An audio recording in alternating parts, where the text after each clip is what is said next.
Hello, everyone, and welcome to the third week of in-season ADP chasing, cope chasing, victory lap chasing, whatever you want to call it. We'll find out today if we have any players left to victory lap. Let's do it.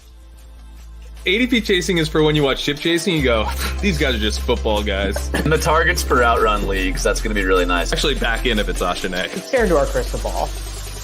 Close your eyes. All your entries are going to lose anyway. Yeah, that's fair. This is a Deuce Vaughn show. It's anti-cabal. It's anti the best ball thought leaders. I'm obviously lying to some degree because I have a lot of both of these guys. It's the most disgusting pick you can make. But man. Hello, everyone, and welcome. Week 3 of in-season ADP chasing. I'm Sam Sherman, joined as always by Pat and Davis. How are we doing, guys? Doing good. Great, man. No. Why are you lying, dude? No one's good. Well, I'm doing good after watching that intro because I'm just blown away by how prescient you were there, reminding everyone that we're going to lose. We're going to lose. Betting against the best ball thought leaders and lying about which players you drafted. That's all great advice for the people. Okay. That is extremely good advice. Thank you. Yeah. I actually, this whole time, I was drafting Saquon Barkley on DraftKings. You guys weren't privy to it, but I my best ball teams with Saquon Barkley go to a different school. Yeah. I was getting my exposure over there. I mean, as all the sharps were, I would assume that was the way to do it. Why was he the pick on DraftKings? The bonus, something about the bonuses, I think, right? I don't know. Yeah. I'm really he's not better on underdog, frankly. Oh, man. Yeah, Saquon Barkley shoving it down everyone's throat. We don't need to go through all that necessarily. Let's get into the meat of the show. I gave him the victory lap treatment. Yeah, we did, I believe so. You were good for adjusting on that right away. Yeah. I coped for a little bit longer, and now I coped that night in Vegas. Yeah. I was like, who cares? And then I looked at the numbers, I think I care. He's actually probably gonna have a pretty good year. Yeah. Turns out the Eagles are better than the Daniel Jones led Giants. There was no way to have. There's no way we could have known this. No, it was impossible to know. It was impossible. But we'll get into it. Nice tight show as always in ADP chasing. For people who are maybe new to this format, we go through 3 players for each of us every week: a victory lap player, a bag defend player, and a panic button player. You can read the descriptions there, but it's basically victory lap is kind of like a buy high player, bag defend is kind of like a buy low player, and panic button player is kind of like yikes. It's probably over or way worse than we originally expected going into the season. Last week, some good calls, some bad calls, some unlucky calls. Jaylen Warren getting injured. That is brutal for Pat. I'll give the floor to you guys here. If there's anything you want to point out on any of these players from last week, nothing specifically to ask here, but yeah, Davis, Pat, anything jump out to you guys on our calls from last week? Well, just the idea that the Rams were going to go to 0 looked like it was going to happen in the first half. And then from that win just bought the Rams trying until a minimum of week 13. The idea that I was saying on the show last week of this is going to be the staff, we're going to see Stetson Bennett and stuff. That win just bought them so much runway. Getting a win in division against the 49ers, that it really can't be overstated. Cooper Kupp, Puka Nacua, these guys are coming back and they're playing because of that win. It was so big. It was a massive win, huge comeback win too. They were down for most of that game, and yeah, we'll see on both Kupp and Puka. There was some optimistic news on Kupp. He's not going on IR. It's tough to tell if that's procedural or actually. Sam, it's not optimistic. It's literally because they ran out of IR spots. That's the speculation right now. So. Yeah. That's so bad. It's not great. I did want to say, Davis, while we're on the topic of Rams players, we're probably not going to get to this in the show, but I think you gave up 2 early on Short King Summer for Tutu Atwell. He might be the guy. Look, all that he needed only because the Rams did. I mean, we the Rams gave up on him. They gave up on him. Yeah. Look, all that needed to happen was for them to get familiar with Demarcus Robinson for 18 months, realize he stinks, and then for Puka Nacua and Cooper Kupp to go on the designated for return IR. a quarter into the season. That was all that had to happen. It's fine. Yeah. We talked about that thesis a lot during the offseason. Anyways, I got nothing else to say on these. I am happy with the Chris Olave call, I guess, in bag defending. He looked good last week, even though the Saints offense obviously took a step back, but he did have a pretty big game there. Sam Laporta got injured, so I can't comment on that. Would never victory lap an injured player or anything like that. I'm not going to say anything about never do Kelsey. I'm not going to say anything about Kelsey until we get to the panic button. I'm not saying anything about the Chiefs till we get to the panic button section. I also want to just defend myself. Davis did convince me that the Vidal take was bad, and so I officially changed my answer to DeAndre Swift, which I think I can victory lap because he's healthy. It's not very good. And Gus Edwards, by the way, Dobbins got up to an 83% rush share. I project the first Vidal week is next week against the Chiefs. Week 4 against the Chiefs. I project the Gus Edwards healthy scratch is coming. It's just it's a matter of time. Yeah. Vidal's going to end up being fine. So I moved off that take immediately. But Sam a little bitter after our Cooper Cup debate. Put it on the chart. No, whoever does the thumbnails, they had Vidal in as your panic button take. I was just trusting the thumbnails. Anyways, we'll get into it for this week. So we'll start here with our victory lap player. As a reminder, this is a player that we think should be going way higher in rest of season rankings compared to when they're drafted. Or if you draft them in best ball at their price, you should be really happy for sweating your best ball teams the rest of the season. I'll give it to you first, Davis. Who is your victory lap this week? I had to search pretty deep for this one. It was not a banner week for my bags. I drafted 27%, $2,500 worth of Rashee Rice on underdog.com. I think if we were really drafting again tomorrow, like Best Ball Mania, not Best Ball Resurrection, like we really did the exercise again, I think he's got an argument to go as high as third. He leads the NFL in targets per route run.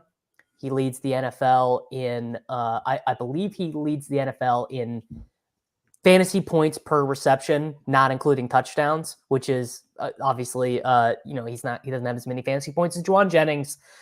But yeah, I think Rashee, who could have predicted 35-year-old Travis Kelce dying suddenly, and Worthy being on the field, but not generating a ton of targets yet. Yep. Actually not pressing the full panic button yet on Worthy specifically, but yeah, Rashee Rice, I think, has got an argument to go as high as the 103. I think a real lesson for me in anchoring, where I had Rashee Rice in the big board at the end of the second round, or maybe in the mid-second round. And then the suspension stuff, obviously he falls a lot, but we were in the leg up rankings very above market on him during the suspension risk period. For most of it, there was a period where he was I forget what exactly triggered it, but he dropped into the 80s and 90s. It was the second incident. It was the nightclub incident. Right, the nightclub when he thing, beat up the photographer allegedly, right, or whatever. So we took a day off, and then that didn't seem as bad as people thought, and so we started drafting it. So there's basically one day during the freak out where we're let's see how bad this gets. Okay, that's it, that bad. We're back in. But what I didn't do a good enough job of is once he once he got to the 6, the 5-6 turn, let's say, I didn't flip him over Worthy fast enough. That's what I regret, not going. There was no question about who I would have taken with no suspension risk between Rice and Worthy. After the draft, the suspension stuff never came up. It would have been Rice, no question. It just took me too long to get there. So I think I ended up in the high teens on him. At one point I was at 25, 26%, but I didn't chase him up the board as much as I wish I did. Yeah, I agree with that. And I think at the top at wide receiver, we, in the rest of season rankings on leg up, we had Rashee Rice as the wide receiver 5. I think the top 8 wide receivers are really, really strong. A lot of really good profiles in there. Some other guys that I may want to talk about later in the show, you can make a case for pretty high up there. So yeah, anywhere, I think Davis is right. Anywhere in the top 5, Rashee Rice certainly has a case. If you want to rank him ahead of Nico Collins, ahead of Amon-Ra St. Brown, I don't think that's crazy by any means. So he's somewhere up there for sure. It seems so predictable, so stable. He is the engine of their offense, especially without Pacheco now, when they need to get stuff going, screens, stuff that's kind of extension of the run game. He's the guy there. This is going to seem Galbrain, but I really don't think it is. He leaves for one play, and Juju Smith-Schuster scores a touchdown, running an exact route that Rice would have run. And I think that shows you that the offense is really built around him in a way that it wasn't last year. Last year, a lot of the pushback this offseason, a lot of pushback that I would get from Rice, and there was a lot of pushback on Rice that he wasn't very good and he was just a screen merchant and all this stuff. It wasn't just suspension stuff. People were saying like, "Oh, he's not that good. He's not good." That was there. Yeah, but the thing that people missed there, and it's a thing that people sort of predictably miss, which is why I think second years do tend to be opportunities in a lot of cases, not always, but is that what happens when these guys flash year one is that in the offseason, they build the offense around them a bit more.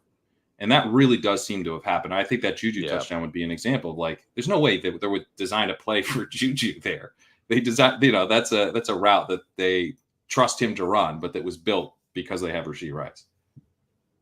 Yeah. The first I haven't actually dug into the data here, but I'd imagine the first read target stuff has to be way, way up versus last year, because that's another place where Rice wasn't necessarily popping. It last was year. through 2 weeks. It was through 2 weeks. I don't have it yet, but yeah. So that just goes to your point, Crane. All right. Yeah. I think that's one we all firmly agree on. I guess it's hard to disagree on that unless you think there's still some late season suspension risk. I don't have any comment on that, or it seems very unlikely at this point. I guess it's not impossible, but besides that, don't see how the Rashee Rice thing fails without an injury or suspension at this point. Pat, I'll give you the floor here for your victory lap pick. So this is one that, it's not going to go forward a ton, but it's been nice to get what we got from Zach Charbonnet to this point. Yeah. In best ball, there's a lot of guys that were he's the clear number 2.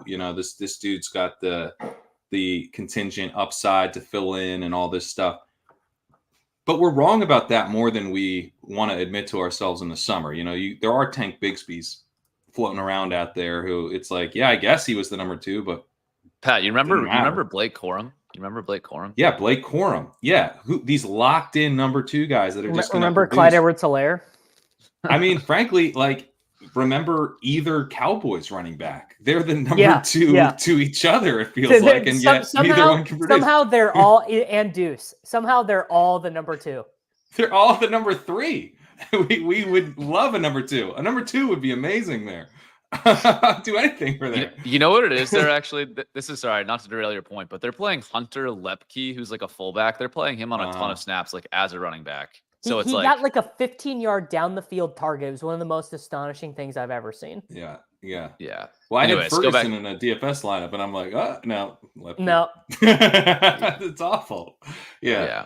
But Charbonnet, it feels clean and obvious, that, okay, Walker got hurt. He comes in, he gets all the snaps and scoops up the entire value of the backfield and scores touchdowns and stuff. But it's actually not that clean in a number of other cases where we thought it was clean. So it's just nice.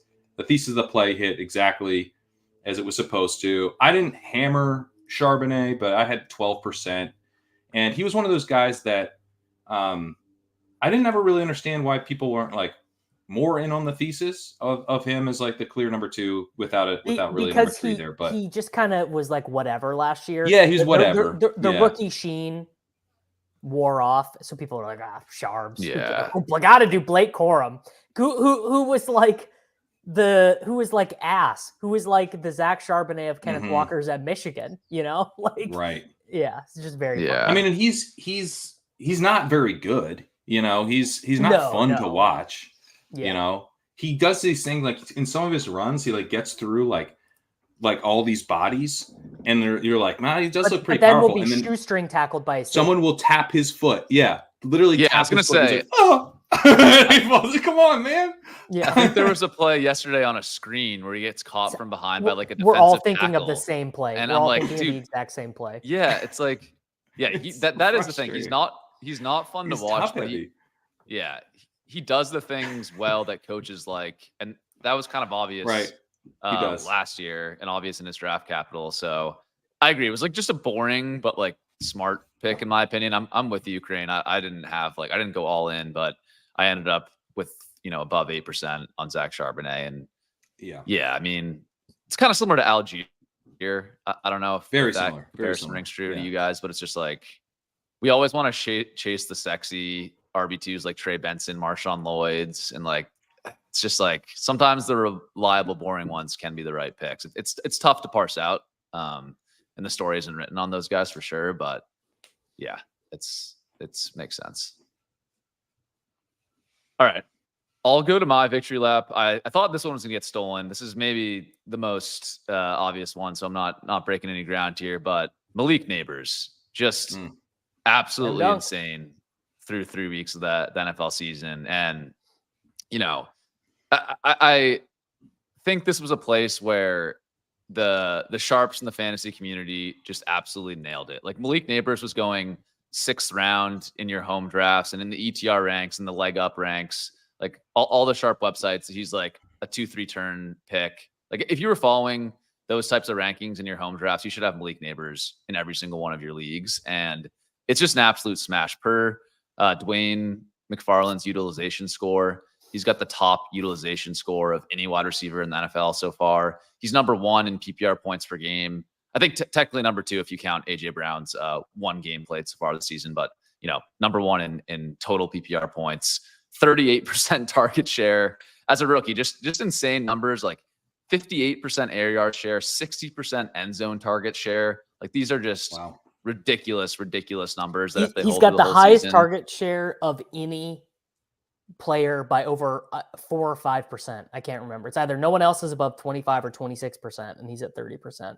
Yeah, that something like that wouldn't shock me. And yeah, again, similar to what you're saying, Charbonnet, this was not a guy, Pat, I was all in on. Ended up with above market exposure to him. But yeah, I wish I was certainly like mixing in the Devontae Adams, Mike Evans, like Devonta Smith, like the more boring veteran types along with Nabers. I wasn't going all in Nabers in that spot. And I wish I had now, because he is absolutely crushing it. I think talking about Rashee Rice, top 5 wide receiver rest of season, Nabers isn't that far off from that. Yeah, I was actually he crossed my mind when you mentioned him. Davis is going top 3. Like Nabers versus Rice is an interesting conversation.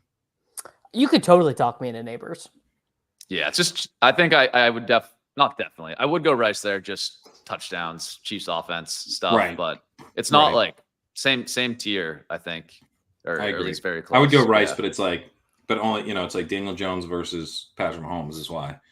Yeah, exactly. So yeah, uncontroversial one. Let's move on here to bag defending players. These are guys that they're probably down in rest of season rankings relative to where they were drafted. They've had some rough performances to start the year, but we are still relatively high on them. Start with you here, Pat. Who is your bag defending player this week? Well, the roughest performance of all is not playing a single game. And that's been the case with Jonathon Brooks, who's been sitting on IR here or whatever. Oh, see, I moved him up. I don't think this is bag defending at all. I think you should be victory lapping this. Oh, I can't victory lap a player who's yet to play. So I'm just bag defending. But maybe I am. This is a sneaky victory lap, I guess. But the Carolina Panthers, all of a sudden, in NFL offense under Andy Dalton, they're going to throw to their running backs a little bit. Jonathon Brooks. And here's the other thing, guys. No one's scoring any points, at least not any of the players we drafted. So who cares? Who cares he missed 4 games? Literally, it doesn't cares? matter. Yeah. Jalen Warren's missed 4 games, basically. Rico Dowdle's, missed all the games. It doesn't matter. None of it matters. Chase Brown, doesn't matter. No, So really doesn't matter. Really doesn't matter. Yeah. None of the guys we were drafting are doing anything. So congrats. You got Najee Harris, 21 carries for 64 yards instead of Jonathon Brooks. Right. So Jonathon Brooks, the upside is still intact now that we get Josh Norris had a tweet as well saying, this is like kind of a sneaky bullish week for Jonathon Brooks. Couldn't agree more. I'm excited again about one of the players I drafted in the 90s, which it's been a rough go for me in that range of the draft.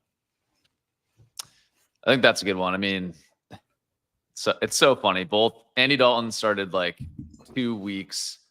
And, over the past 2 years with the Panthers, and both times just thrown for like over 300 yards and 2 touchdowns. It's just like such a tough look for Bryce Young. But I mean, looking forward, Deontay Johnson, Jonathon Brooks, even some of the deeper options Xavier Legette, if you took him in the 160s, 170s, you got to be feeling a lot better about all the Panthers pieces. Now, hopefully you didn't stack them up with Bryce Young. Yeah, the problem is I'm you sure probably I did. But yeah. I think that's a good one. Yeah, have we got any reports on Jonathon Brooks? Like, is he practicing? Is he going to be back? Yeah, I haven't read anything. I haven't heard anything. So I don't know. I haven't heard anything. I guess we would hear. Yeah, we probably should hear this week that his practice window is opening. That's what we would like to hear. Yeah.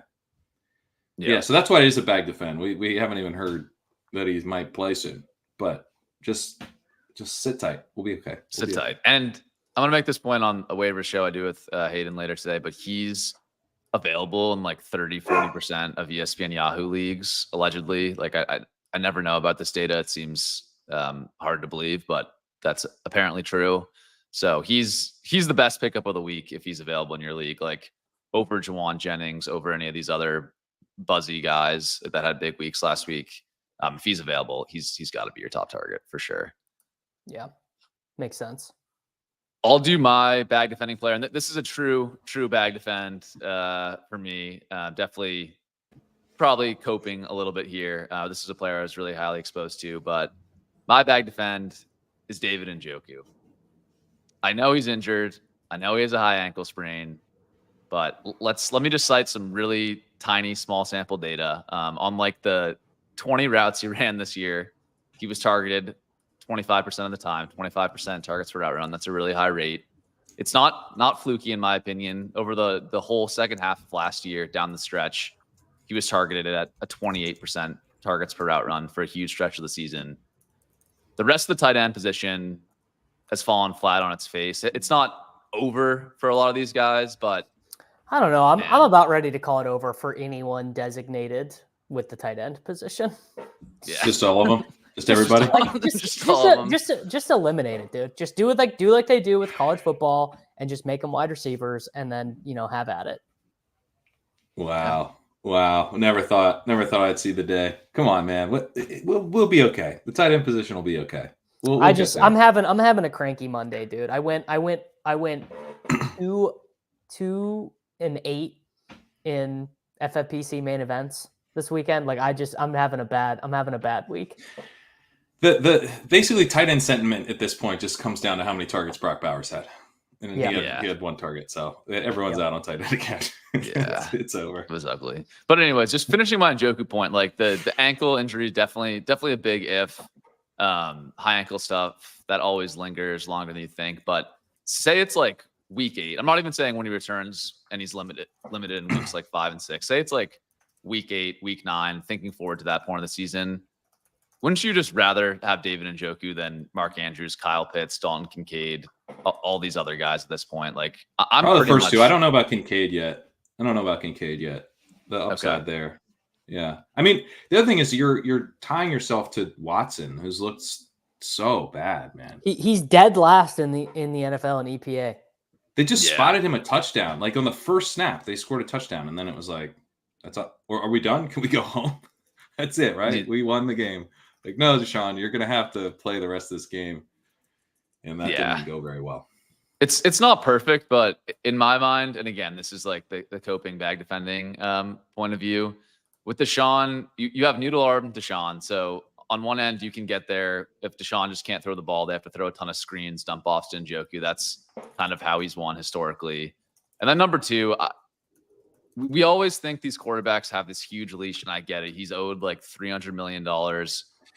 I'm kind of coming around to your side of this take, man. Like because the Bryce Young benching is, I mean, these teams they're moving off these quarterbacks quicker. Bryce Young benching. Low key huge for Njoku, Cooper, even Chubb. Really.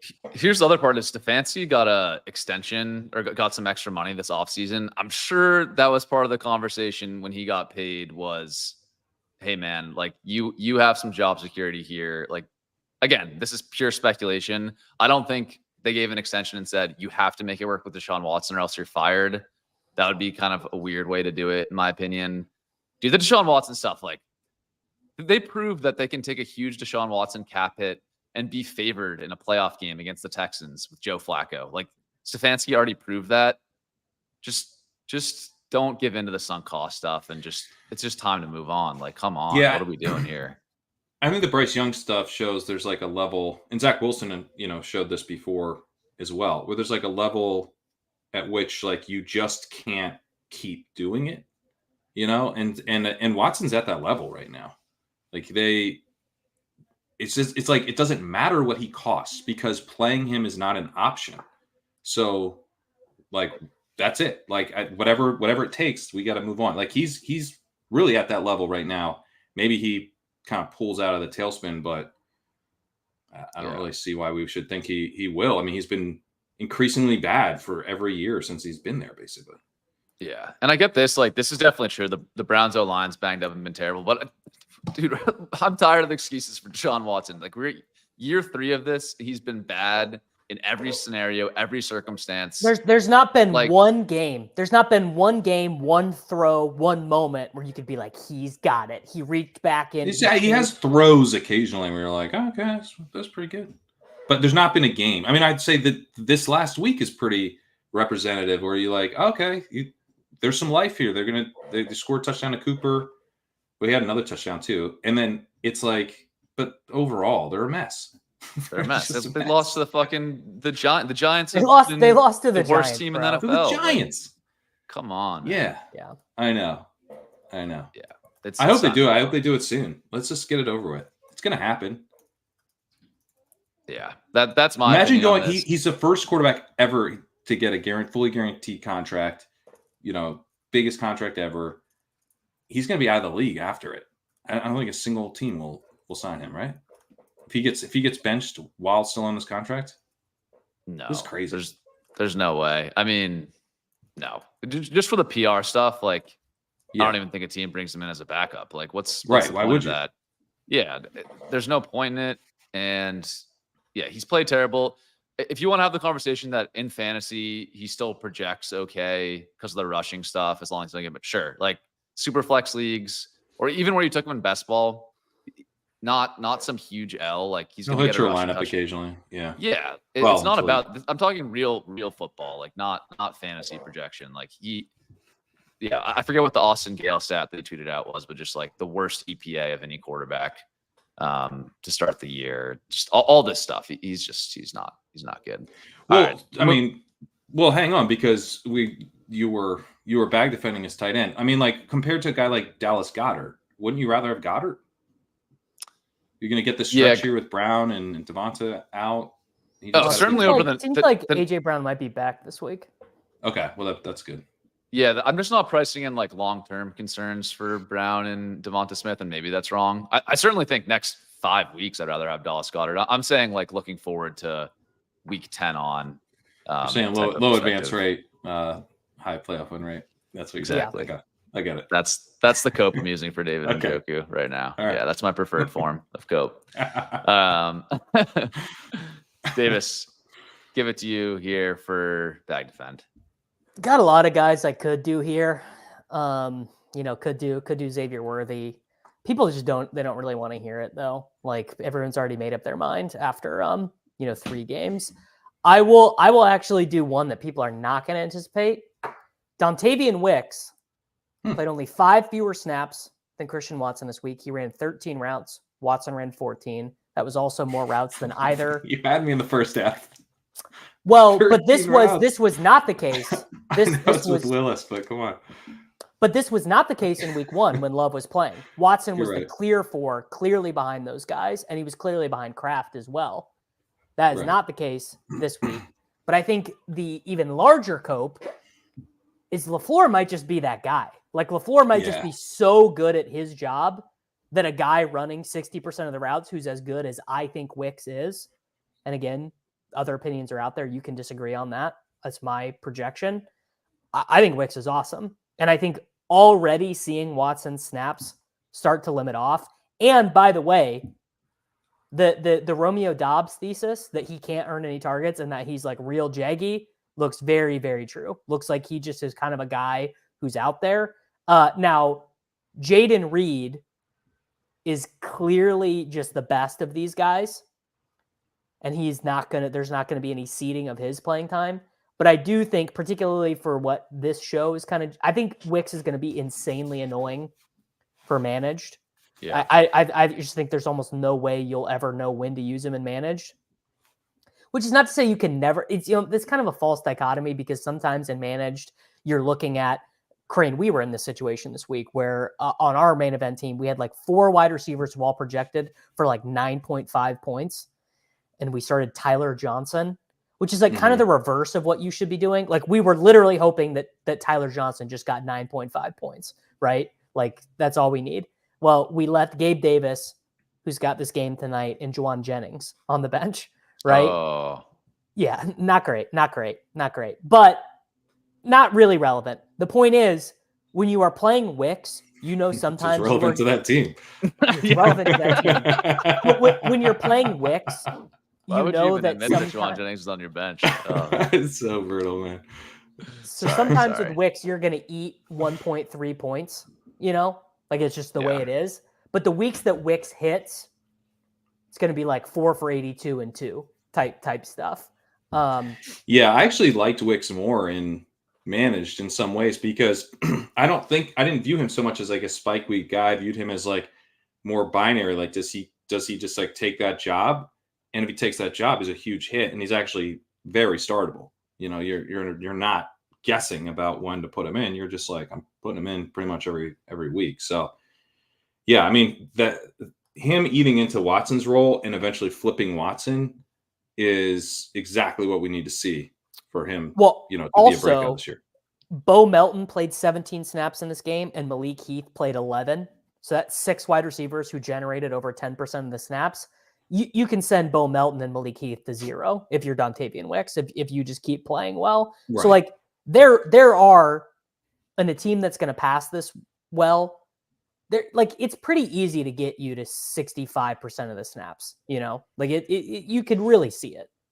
Yeah, dude. I mean, plus I completely agree with you about LaFleur. I feel like we've got unreal. Some real Jon Snow energy. Give him the coach of the year already. Come on. Yeah, it's over.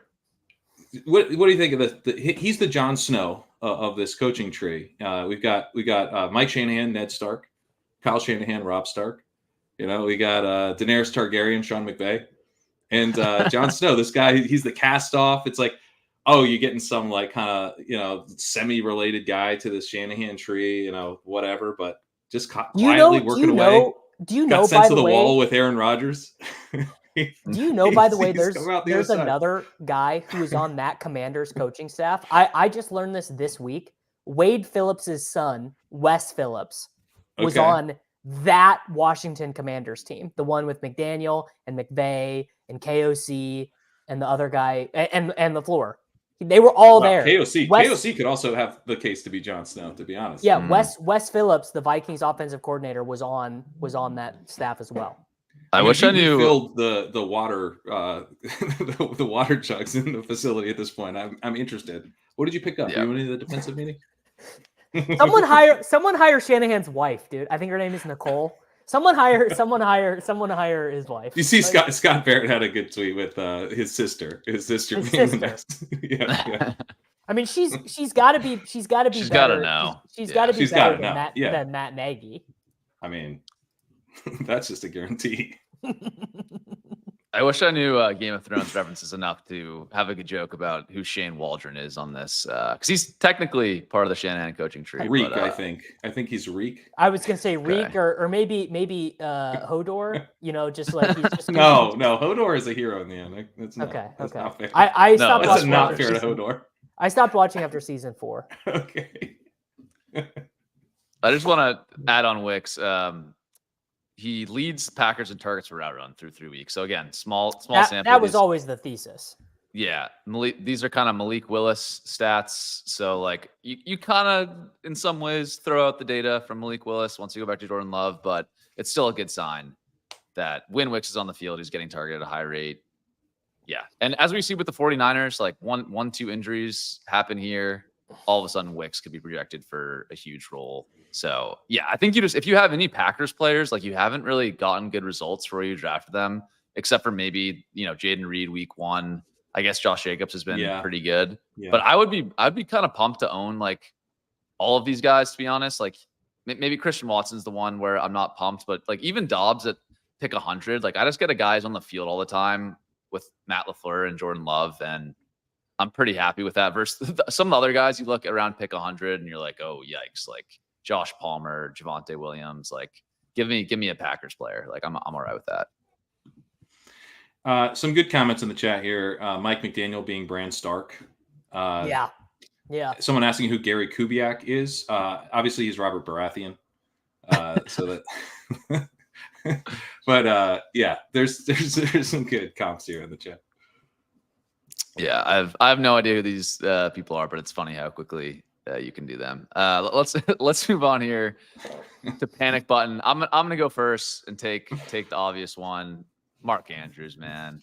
Yeah. It's over, man. It's over. It's over. 35% route participation. You think he ran like 4 routes?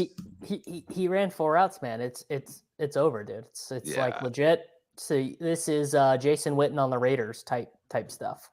Yeah, it's over. And clearly either the tightrope surgery or the car crash, which kept him out of practice for weeks. Clearly one or two of those things, or the combination of those things, plus his aging. Like, yeah, I don't know. I watched 10 team PPR league with your buddies from high school. Are you dropping him? 10 team. There's like 3 bench spots in that league, so I probably am.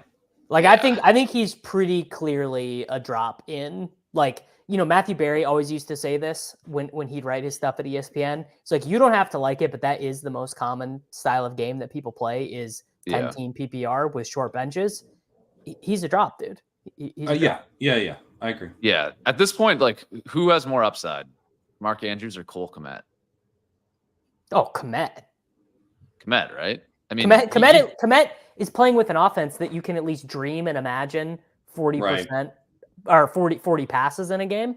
He had 11 targets this week. I think Shane Fraudrin, he used one of his scapegoat cards on Gerald Everett. So 17% of snaps, I think. Yeah. So Shane Waldron's probably Stannis Baratheon, actually. It's got some dark magic going on there to get Cole Kmet that many targets. I do think Keenan Allen coming back is going to be bad for him. He was splitting time with Gerald Everett. I would say. How long is he going to be back, dude? Yeah. Yeah. Well, I'm also kind of writing. I've been actually writing off Keenan Allen's heels. Yeah, I am too. I would not write off Keenan Allen in his ability to take targets from Cole Kmet, who was losing routes to Gerald Everett. I guess that's where I think I'm not trying to victory lap Cole Kmet. I'm just trying to say this is how bad it's gone for Mark Andrews. These are the. I agree though. I mean, I think he's in the mix down here with like dudes who I'm not excited about it at all. It's really bad. I just don't understand how he ran. It's 6 PFF has him as 6 routes, but it's still horrendous. Like, what's like? Did he get? So benched? I think what happened in this game is the Ravens got up big. They started running a ton of 22 personnel, so 2 tight ends in the field just to run the ball with Derrick Henry. And in those formations, Kolar is a better blocker than Mark Andrews, so it's a ton of Charlie Kolar just for blocking stuff. I mean, here's the cope if you're trying to spin a positive story for Andrews. This was a blowout of a game. They didn't need him at all. He's playing banged up because of the car crash, I guess, is the cope you're probably using if you're an Andrews defender at this point. And they're getting him healthy for later in the season. Like maybe, but that's where I think that case is semi compelling. And if you're saying he's still in the mix to put up, some usable production like we're counting on from Cole Kmet or Dalton Schultz. But I mean, as far as panic button stuff goes from where he was actually drafted, there's no pushback at this point. Yeah. And this is a guy I was drafting for the record. So my bags are super packed. Yeah. I did the Andrews the Andrews Lamar, whatever 5-6 turn, 4-5 turn, I whatever did that a was. ton. I loved it. Yeah, Key to the season. Felt really good at the time. Yeah. Skeleton key, bro. Tough scenes. All right, Crane, who are you panicking on after 3 weeks? Ryan has me. Pat hasn't been listening. The last 5 minutes just thinking of Game of Thrones comps. But I'm gonna go ahead and do one. I mean, Sam, how do you not take the opportunity to say Rachaad White here? Rachaad White, a guy. Well, I thought you were gonna go Javonte. No, I veto this, Kareem, because I think particularly panic button, it should be things we are personally panicking about. You can't have a shit-eating grin on your face when you bury everyone who drafted Rachaad White. Like, sure. The hell I can't. Watch me. You should be panicking because Rachaad you weren't worried at all about Bucky Irving. You thought he would just have all the snaps and all the touches. Oh, what's happening? Someone who can actually run the ball is stealing work? How weird.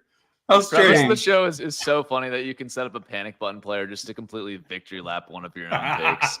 Yeah, like obviously, Rachaad White is a stone zero, and Come on, going to do be... Javonte. Come on, Crane, do Javonte. I mean, what's there to say on Javonte? That Jaleel looks absolutely sick and apparently has got one of the best. What is this? Tyler Bidet season. How about what is this? We Tyler put the shoulder down? Bidet coming out of nowhere, it wasn't even Blake Watson, brother, who I thought was like maybe kind of interesting. Estime goes on the IR, and Javonte's just dead, dude. It's just not happening. They won that game. Are you saying Bidet? That's what he told changed the announcers to say. Yeah. Yes. It's not Tyler Beatty anymore. He told the team it's Bidet. Like a bidet? Yes. Like a bidet. You chose that? You chose your pronunciation chose to bidet? It was like a legitimate talking point on the broadcast. They were like, we called this guy Tyler Beatty in college. He said it's Tyler Bidet. He could be Batty. He could be Tyler Batty. And he went with bidet. He went with Bidet, man. And by the way, I mean, not to make this dynasty chasing, I kind of thought Tyler Bidet was I know, we all thought Tyler Bidet could be something. He was a little interesting. He was a little interesting. He was sort of like the Donta Foreman of Rasheen Ali's. Or no, he was like the Darren Sproles You sat of down Rasheen with Ali's. Bidet and you thought, this is a little interesting. Yeah. Which is like one, it's bull posting for Estime because it meant the estimate. We were right. Yes, we were right about Estime. Yeah, but anyway. I guess. Even though his one carry was a hilarious fumble and he immediately got benched and moved IR, we were definitely right about him. We were definitely right. Yeah. But all right, he should clean up.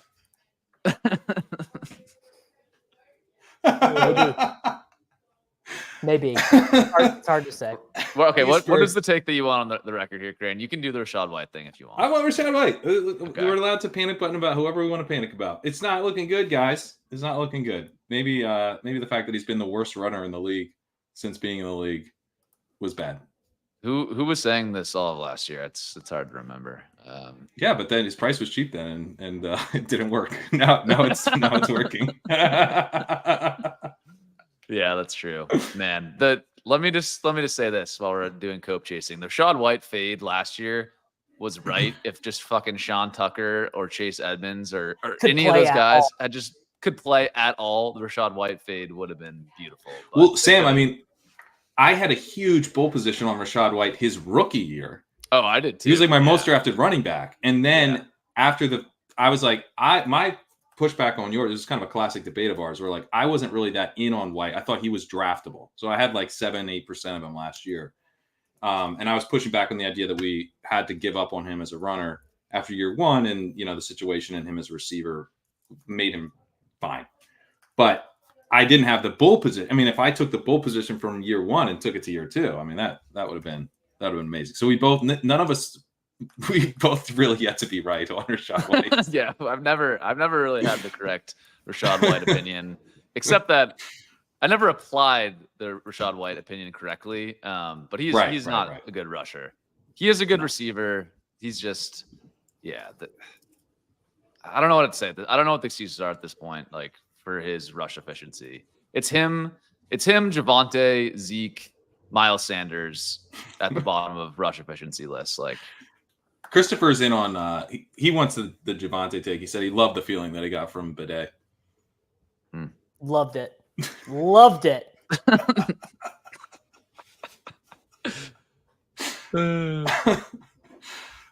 All right. Where are we now? Davis, panic button. Feel free to just a victory lap here, like Crane did, I guess.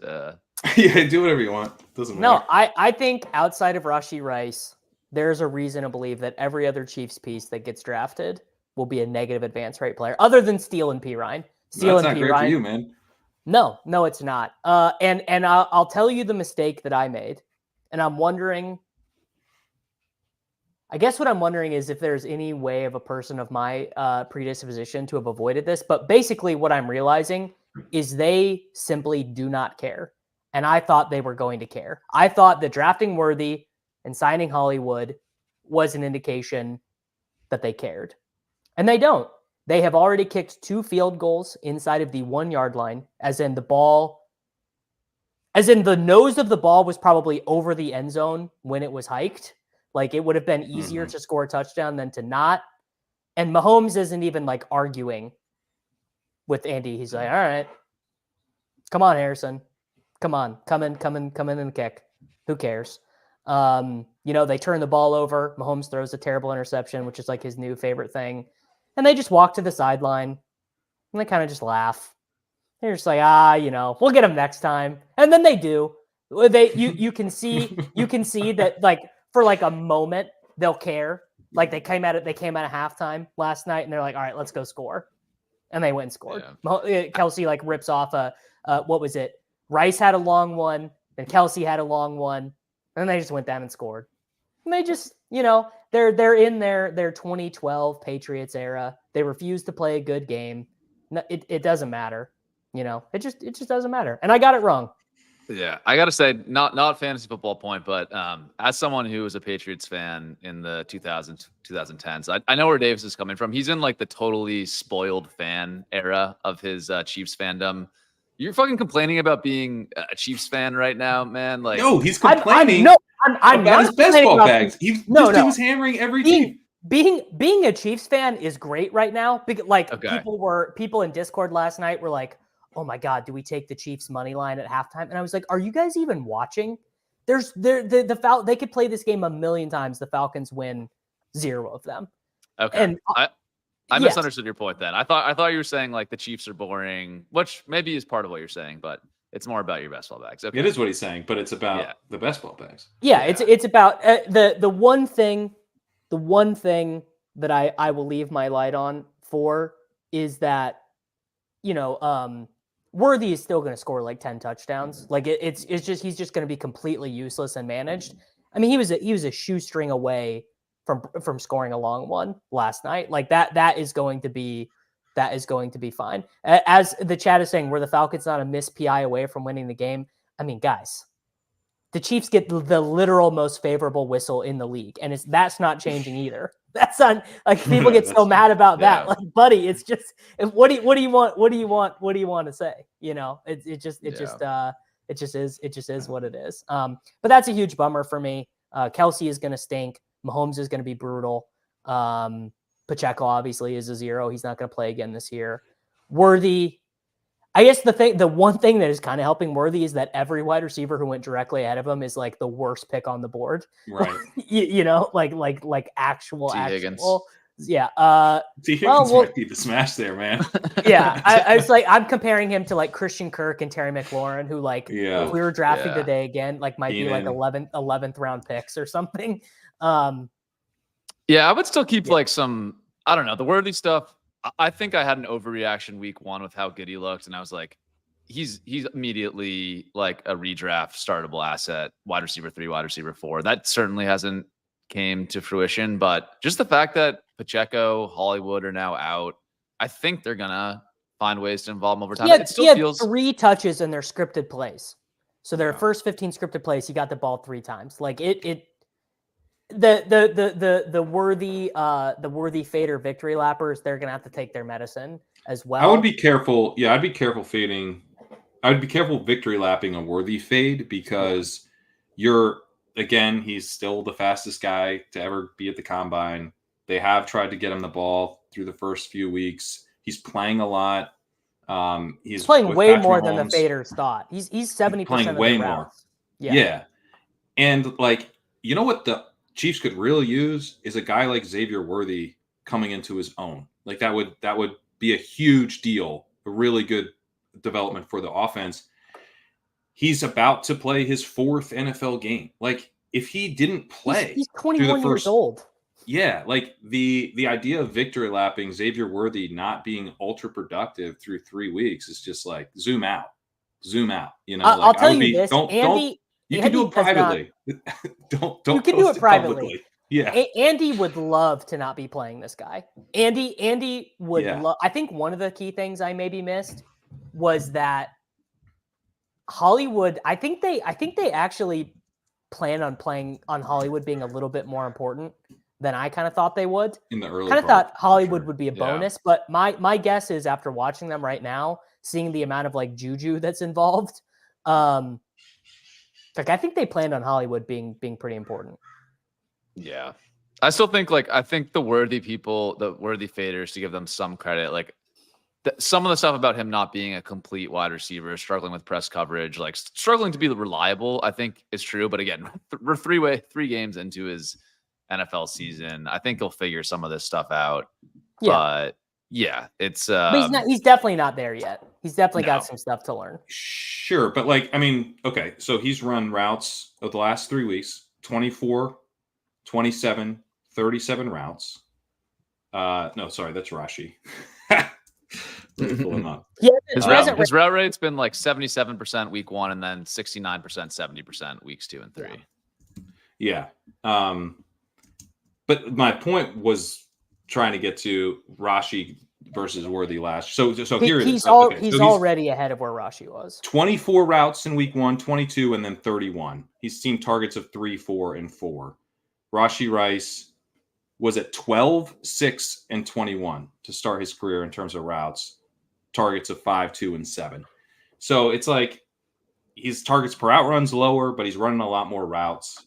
Like we would expect Worthy to come on as the season progresses, similarly to the way Rice did. Like, I don't know. I just think you can't victory lap Worthy, but he's a classic, dangerous victory lap if you're a fader at with week 3 still not even over. Agreed. Well, by the way, I will always have the opening game of the season. That was as good as my year was going to get. And honestly, any fantasy football season that gives me a moment that good, how could I possibly complain? That was like one of the happiest moments of my life when he scored that end-around touchdown. It was awesome. so incredible. Yeah, it was so awesome. Yeah, honestly, and back to like the Romeo Dobbs point about just being happy of having a player who's on the Packers, who's on the field a bunch. You can make the same dumb case for Worthy, right? Like so definitely no. The thing is that you can't. That's kind of the overarching point is that this is going to be like the 9th best offense in the NFL. They just are not pushing it at all. Sure, I see that point, but it's just with how many other offenses have like completely imploded, gone to zero. Yeah, this is going to be like the 9th best offense of like compared to 2022 offenses, but it might still be the best offense. I was going to say that's so funny. 2022, you're dead with the Chiefs, but a team that scores 22 points per game is like it sounds great, man. Sign me up. It's the Washington State air raid in the NFL, and they're throwing for some of those points. Holy shit! Oh, that's so funny. Yeah. Well, we have some extra time. I want to touch on the Chiefs running back stuff. Davis, what was your takeaway from Steele last night? Or like, how is this going to evolve? Because Pacheco's done for the year, right? So what's going to happen here? Steele it's going to be exactly that. He's going to get like all the low value touches. P. Ryan is going to get all the long down a distance, all the 2-minute drill. Steele will probably get more. I want to say he ran like 11 routes last night. Like he definitely was not a zero. Yeah, I think he ran more routes than P. Ryan, technically. Yeah, but yeah, they're both going to kind of be like 9.87 fantasy points per game ass players. And yeah, people are saying CH is going to come back. I don't know. I'll believe it. I'll believe it when I see it. It's like I've got nothing to indicate that is true. They said something about it on the broadcast last night. But yeah, Mike Tirico said something. Yeah, but again, it's like this guy went on IR. And again, I've constantly, like, I hope CEH feels better. I hope that he is able to get to a place where he can play football again. But it doesn't seem like a month break helps you recover from a 6-year-old incident of PTSD. I hope he's okay. But it to me, that seems like of the range of outcomes, a 1-month vacation or a 1-month break from your job.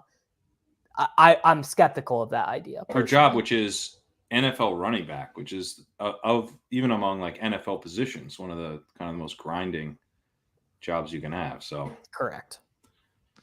Yeah. And just on Steele again, advanced stats from like a 1-game sample.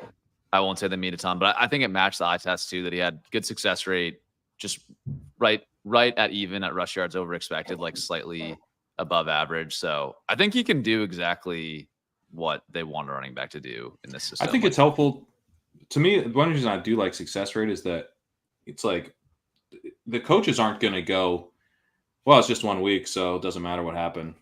They're going to go watch the film and figure out, if this dude's doing what he's supposed to do. Steele is totally going to be a guy when you watch the film where the coach is just like, wow, he looks good, man. Yeah, exactly, dude. That's success rate. Success rate is like, it helps weigh those factors that they're going to be looking at and then be like, yeah, he did the thing. It's just so funny that he runs like Pacheco, where he just kind of runs like kind of herky-jerky, like really straight, literal no lateral. Neither Isaiah Pacheco nor Carson Steele are ever going to laterally move in a way that makes someone miss ever. It's always through. Yeah, it's straight through. He finds gaps that aren't there, or if there are gaps there, he just chooses to run straight into a guy. But he pushes him forward for 3 or 4 yards, so it's gets the job done. Yeah. And there's I've been seeing a lot of this, like, oh, maybe the Chiefs will add this running back, or they're all they're chilling. They honestly have more than enough guys in their running back room. Like, they just added Kareem Hunt, who I would say maybe if one of Pirine or Steele had been bad in that game, or like fumbled or whiffed again, Pirine looks pretty good, right? If you were making me bet after watching that game on which one is more likely to matter in Best Ball Mania 5, like in the playoffs, I'm definitely saying Pirine. Yeah, me too. Because when he was getting carries, I thought he looked good. Yeah. I don't know. I mean, you could be right. I don't think it's like a slam dunk. Who's more likely to score 2 touchdowns against the Steelers? I think it's got to be Steele, because I think like he had a goal line roll before Pacheco even got hurt. Like, I just don't see him losing the goal line roll. That's the problem. Against the Steelers is the key part of that, though. Because that's in December, and so I think today, you'd have to say Steele, but I don't know if by the end of the season. I mean, Pirine is 230 and runs pretty well. So also he would probably be out there on the body blows. Yeah, Steele is the body blows guy against the Steelers when fucking Carson Wentz is going to be in the game, because the rest of the AFC West, I mean, these teams stink. The Raiders, Broncos, and Chargers. Is there a 9-17 amongst them? Like, no shot, right? I think the Chargers could get the 9-7. Like, if Herbert's okay. Go ahead. Right. How bad is the fallout from Andy Reid coming to town and running down the Steelers' throats with a guy named Steele? Like that Tomlin might retire. That's just not. Smith's gone the next day. Like, speaking of, actually, while we're speaking of retirements, do you think that's what Russ just does to avoid the embarrassment of getting benched? Do you think he just retires? I think he can't just retire. He needs to sign some kind of like announcing deal, spokesperson, see if Subway is interested in more commercials, something. He's got to do something. He can't just retire. That's not saving face. He needs to retire to do something. Maybe launch a podcast network of highly listenable content. Something that he's like, this is what I'm about now, and that's why I'm leaving football. It has nothing to do with losing my job to Justin Fields. Yeah. I personally, something I'm really looking forward to this season is the press conference where Tomlin just has to finally say it. Where Tomlin just instead of saying like, "Oh, we're preparing like Justin," I don't want him to ever say it. I want them to keep preparing. It's almost a funnier bit. It is almost a funnier bit if they just pretend that this is the worst calf injury It's such a bad calf injury has ever had, and he just can't possibly play. Russell Wilson's leg right now is just ankle, bone, and knee. There's no calf there. It's just someone took it, dude. We can't find his calf. Oh yeah, yeah. The funniest. Oh, go ahead. Is he going to start 17 games? I don't know. I don't really know. I think it's probably more likely than not he doesn't get benched at this point, but we'll see. The funniest part about the whole Fields thing to me right now is that like how just in completely wrong both sides were. Like the Fields faders were like he's so bad. He's such a bad real life quarterback. He's gonna get benched right when he goes out there. Like he's so inconsistent. He's gonna throw picks. He's gonna take sacks. They're gonna lose. They'll bench him for Russ. And then the Fields Bulls were like, he has the highest fantasy ceiling of any quarterback as long as he's on the field. Bankable 25-point fantasy games every time he's on the field. And he's been a game manager for fantasy. He's been a great game manager. He's been a great game manager. It's just true. He's got more upside than Russ would. I mean, I like this better than because it doesn't. I think Fields has. I heard on the broadcast that he has the highest rushes per game of his career. Is that right? He's been weirdly inefficient as a rusher so far. Yeah. The Bears didn't really call designed runs for him all that often. He had a really high scramble rate. Yeah. And now I think he knows. I think this is where Fields is at. I think he knows he's like, dude, this is really my chance to make money. And if I fuck this up, I'm not making any money. And the easiest way for me to make money that I can see right now is just playing good enough so that Arthur Smith decides he wants to pay me money. Mm-hmm. Mm-hmm. And you're not getting hurt, not taking huge hits. So well, it's more like if he breaks down one of Artie's plays and the throw is there, but he doesn't make it and he scrambles for 9 yards instead. Like he's getting the earful on the sideline.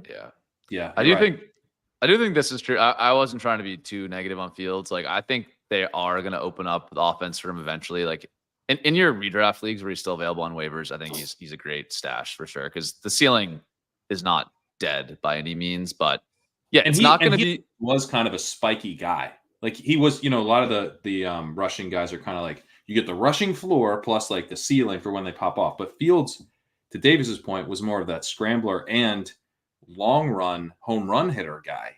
So you'd have to kind of suffer through weeks of him not being so great, and then he'd pop off for these high ceiling weeks. So I think, it's just too early to say he doesn't have a ceiling with the Steelers. It certainly hasn't been what we were hoping so far. But yeah, maybe they get more comfortable. I mean, once he's officially the starter, right? They probably loosen up the reins a little. I mean, he's technically filling in still for Russell Wilson.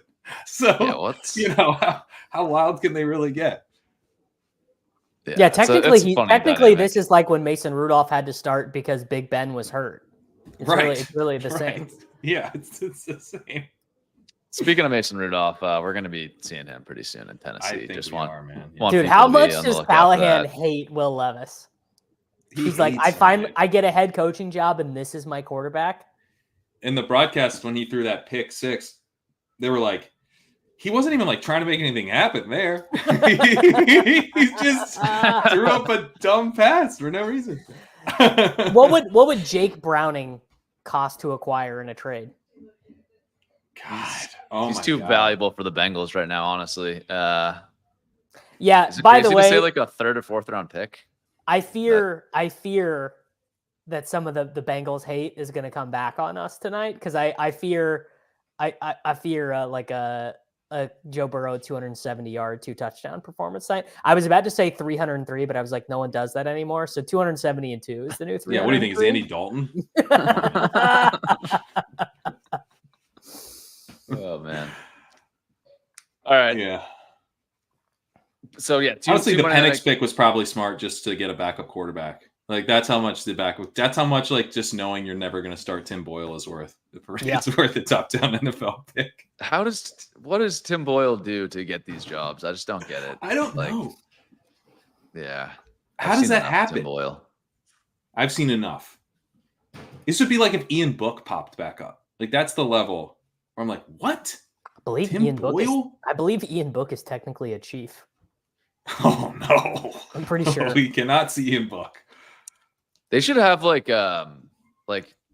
this isn't the right term for it, but in like pickup football as a kid, how you had like all-time quarterback. All-time quarterback. They played on both sides. The NFL should have a rule like that where like, okay, Ryan Tannehill doesn't sign with any team this offseason. He's all-time quarterback. Whenever a team gets to their third string quarterback, every team just agrees to pay him like $500,000. So he gets paid all year and he just rotates around. Honestly, like, this is as a great mercenary. idea. Yeah, this is one of your better ideas of all time. This is a great idea. And what you can do is that a player can designate himself an all-time quarterback, and then multiple teams can sign up for that quarterback. And with the NFL, we're moving to a world where there's like 3 games on Sunday and the rest are all primetime games. So Ryan Tannehill can actually go around. He can play Monday night, and then he'll play the Thursday night game. He'll play the Friday night game. He'll just keep going. Imagine valuing that in best ball. Like that's worth a lot, dude. He's only scoring about 8 points per game, but he plays 4 of them. I think we're onto something here with the all-time quarterback rule. So Ryan Tannehill, please sign with the Dolphins. Well, Andy Dalton would be a better version of that. Yeah, he would be actually. Good. I think he's Ryan Ryan Fitzpatrick. Ryan Fitzpatrick would have been the all-time GOAT for this. Yeah. But you can't to sign up for an all-time quarter. You can't, because backups make pretty good money. So you can't be good enough to get a backup job, but you have to be bad enough to be a third stringer. But then you're like the best third stringer that everyone wants. Yep. Yeah. Josh Dobbs. Josh Dobbs is platonic ideal. It's worth talking about because it's gonna happen. Yeah. I don't know how we Josh Dobbs, here. by the way, great one. Josh Flacco, he's good enough to get back. Yeah, 45-year-old Tom Brady. Come on, just why not? Why not? Brady would be like the 9th best quarterback in the NFL right now. No, Brady could just start, dude. He would be. Brady is still a top 12 quarterback if he wanted to. I mean, he was pretty bad the last year, but even still, the line has changed from like also the meta is like Brady. Yes. Can you work the ball downfield with like short passes? Like Tom Brady invented it. He invented that. Are you kidding? Yeah. Get the ball out super quick. You don't get hit. I mean, Brady would be great. All right. Well, I don't know how we landed here, but time to wrap things up. A couple things I wanted to say today. Stat chasing, which has been going on Tuesday nights, that is available live for ship chasing Discord members. Pat, correct me if I'm missing details here, but yeah, basically if you pay the ship chasing monthly fee, you get access to that live. It's available to everyone else at a later date, but Sacrilegious and Drico are doing awesome work on stat chasing. Some really long episodes. Like I think when I did it, I did like an hour and a half, 2 hours. They're doing longer than that. Some really crazy deep analytics going on over there on stat chasing. So definitely check that out. And then Shipcast Thursday night. Pat, anything to talk about for Shipcast this Thursday? Yeah, nothing in particular. Just it's always a good time. Shipcast, we do the underdog pick'ems. We watch the game, kind of watch along stream. Tune in. It's oh my god, it's Cowboys Giants. Yeah, you got a guest this week yet? You guys still working on that, or? I think we're still working on it. Okay, cool. Well, those are always fun. But we'll be back in terms of other ship chasing stuff. We'll be back obviously next Monday doing the same thing. Davis, anything you want to tell the people about besides that? Yeah, Corain and Jacob and I did a Dynasty video this morning. It's going to come out at 4 p.m. Central Time on my channel, and before that, I'm going live with Peter. We're gonna draft some battle royale teams. We're gonna catch up. We haven't really got a chance to talk about how fucking shitty our best ball teams are. Although Pete's are probably all right because his most drafted guy was Zach Charbonnet. So nice. So Pete might actually not be able to commiserate with me. He might be like, dude, this shit is fucking easy. so I guess we'll see. That would be a bummer. Yeah. Yeah. That's Matt, what I got going on. anything I'll else? shout for you, out. Pat? Yeah, I'll shout out Matt Irby's quick slant article on Legendary Upside. 2 of those just went up, and because we got the double Monday. So check that out. Those are awesome breakdowns. And then Steph Miller's waiver wire article will be out in a day or two. So probably late Tuesdays when we've been getting those up. So highly recommend checking that out. Awesome. And yeah, last thing I have established around, I have my breakout or fake article coming out every week. Really went all in on Rachaad last week, and really tough scenes there, week 3. So Who could have predicted it, dude? Yeah, who could have predicted the 5 targets, 0 catches, 0 yards for Shaheed? Certainly wasn't me.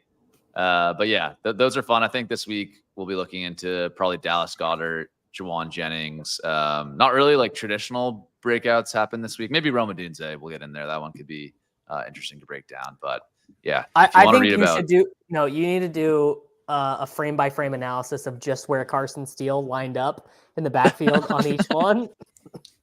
I think I'm already losing followers on Twitter because of that bit. I don't You know if are. I can, You are. Yeah, it wasn't my favorite.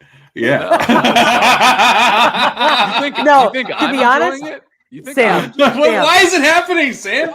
If you're not having fun, what's the fucking point? No, Sam, I went all the way around. I was like, this is an autism bit, and then I came back around, and I was like, it's like the Family Guy thing. It's like by the 17th count of where he lined up, I was like, okay, this is back to being a good bit. So Yeah, thank you. That was the point of the live blogging. I was like, at some point, it's going to be so bad, it's going to be good. But yeah, Carson Steele is not a fullback. We'll see you next week.